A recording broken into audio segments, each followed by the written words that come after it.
At balikan po natin kanina yung kinabanggit na paglilikas ng mga tauhan po ng Red Cross dito po sa isang sibilyan na sugatan matapos pong tamaan sa engkwentro po sa pagitan ng mga sundalo, pulis at nito pong mga miyembro ng MNLF dito po sa may Barangay Mampang. Ito po ang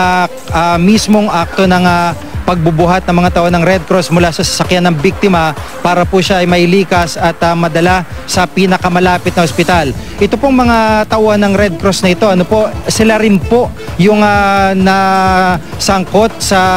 pagpapasabog o pangmomortar sa aming posisyon nitong nakaraang Biyernes sa may Barangay Santa Catalina. At ngayon nga po ay balik sila sa pagseserbisyo dito po sa ating mga kababayan na naiipit din sa bakbakan. At ilan po sa mga kasamahan nung nakikita nyo ng mga taga Red Cross na yan ay nasa sa ospital pa at nagpapagaling dahil po sa tama ng shrapnel mula po sa mortar na bumagsak po sa mismong harapan nila sa may Barangay Santa Catalina.